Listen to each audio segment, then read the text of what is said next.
Joe Feeks, editor of Poultry Health Today, and with me is Dr. Greg Mathis of Southern Poultry Research, Athens, Georgia. Thanks so much for joining us, Greg. It's a pleasure to be here. Now, Greg, I remember sitting in on a presentation you gave last year, and you quoted, of all people, Sherlock Holmes. You said that once you eliminate the impossible, whatever remains, no matter how improbable, is the truth. How does this tie in with coccidiosis? Well, when I gave that presentation, the gist of why I said the impossible is because of part of our coccidia problem is Eimeria maxima. And Eimeria maxima is the most immunogenic of the species. And unfortunately, it's also the one that we have the most problems at. And that we would think that being most immunogenic, it would send our vaccines, drugs control it, but it still is a big problem. So it seems like it's impossible. So the truths are this: can we figure out how and why that is actually occurring? And I think we're, each and every day, we're understanding more why Eimeria maxima behaves like it does. So there are truths, but it's almost impossible to believe that it's not being controlled already. And it really is like detective work. I mean, it seems like you're trying to unravel a mystery. You've been after coccidiosis for quite some time, but there's still a lot that we don't know. Yes, there is. And we've started 20 or 30 years ago at the University of Georgia, and looking at anticoccidial sensitivity testing and for the disease problems that we had. And we still have some of the same issues today that we had back then. And it is a continuous looking and investigating and trying to figure out what is going on. And I think we're better today than we were, but we still got a long ways to go. One thing you had also mentioned was that when coccidiosis hits can be just as important, if not more important, than the extent of the infection. And the timing is important. And I think that a lot of people have done studies where they've shown that later in a grow out, that obviously this is when the meat production is occurring, and that that is the most damaging time. If you look at lesions, just minor cocci lesions at toward the end of a grow out can significantly affect production, while if it's earlier on, then they have time to recover. Eimeria acervulina, for example, is one of the species upper intestinal, tremendously loss in production performance early on. But if you can get it immunity developed, those cells or the villi will reproduce and actually be better at absorbing nutrients than they were as an earlier age, and you can see a compensatory gain. So there's twofold. There's a compensatory gain issue, as well as having, if it's late, then you're having a damage issue, and they can't have time to recover. So yeah, the timing is very important, and the particular program you're using is very important as where the timing occurs. Now, we're seeing a growing consumer demand for poultry raised without antibiotics.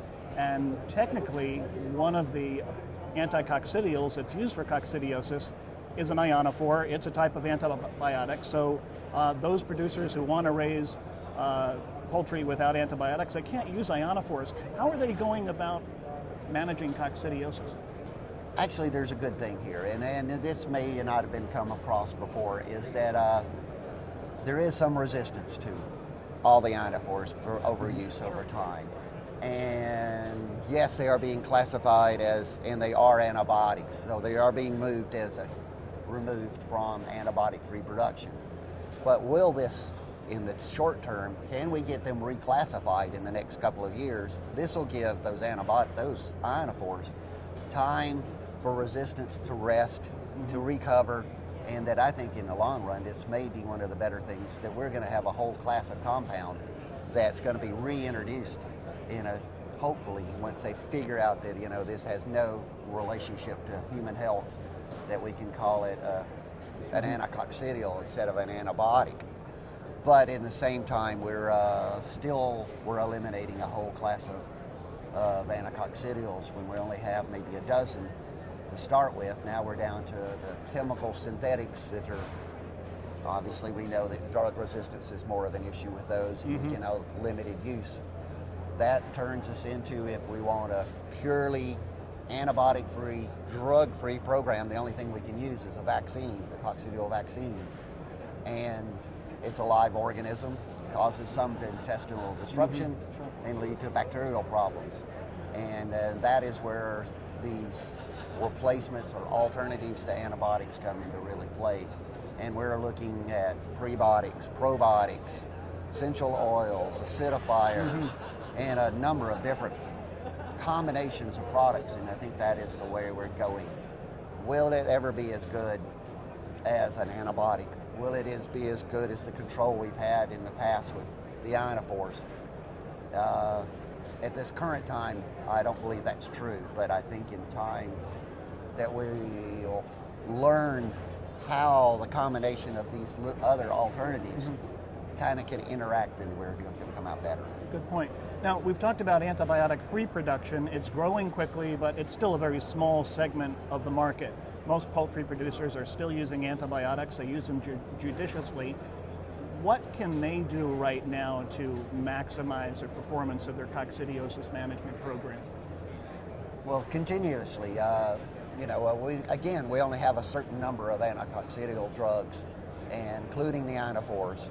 And traditionally, and I think that will continue, is that the biggest thing that we can do is rotating and not continuously using the same over and over and over again, particularly a class of compound.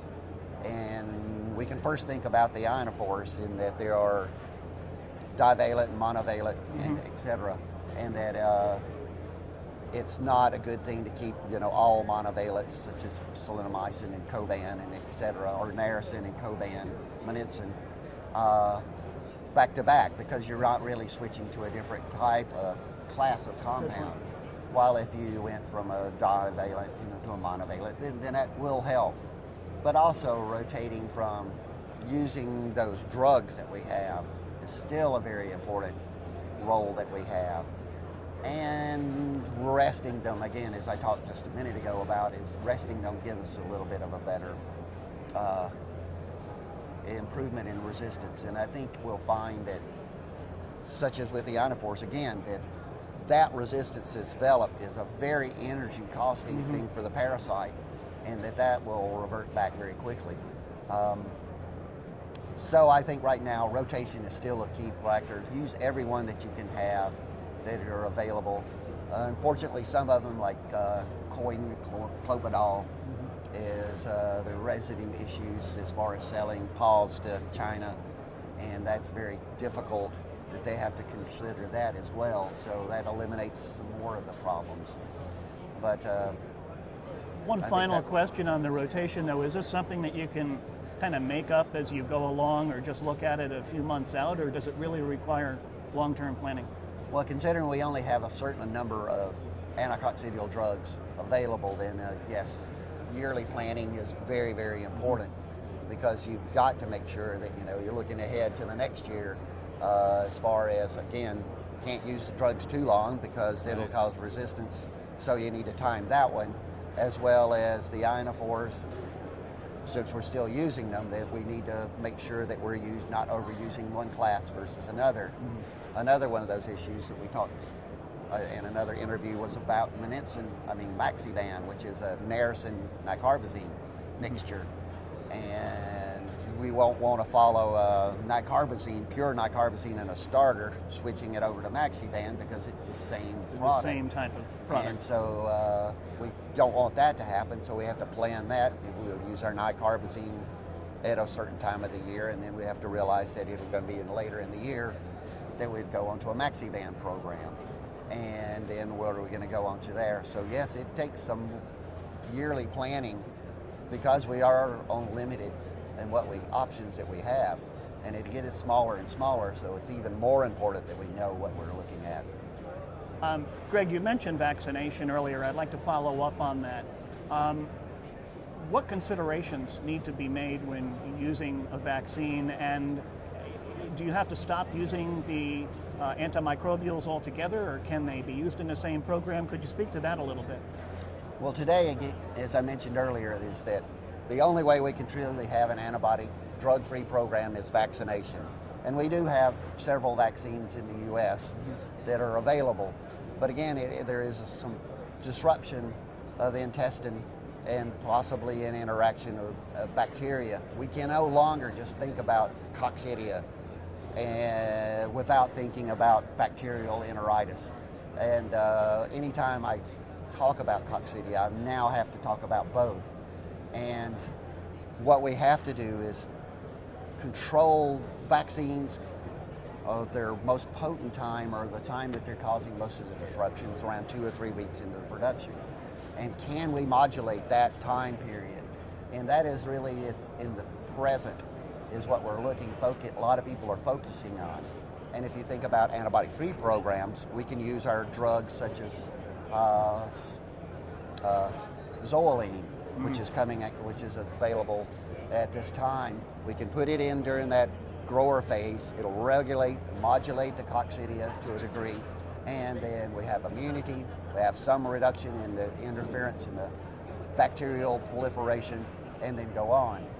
But also you can add, at the same time, you can use some of those alternatives that I mentioned, the prebiotics, the probiotics, and even the essential oils to some degree, as long as they're not interfering with the ammonia. So today, I think the biggest issue that we have is that we're going to use vaccines. We've got to use vaccines, and we've got to manage it right. And I think one of the best options is to have something in your grower phase where the most damage from the vaccine is occurring. It's not to say that the vaccines are going to cause any leading to vaccinate or necrotic enteritis, etc. But potential is there, and the potential is what we're trying to control. Okay, very good. Well, we've been talking to Dr. Greg Mathis of Southern Poultry Research in Athens, Georgia. Greg, thanks for coming by. It's always a pleasure. Well, thank you for having me. You bet.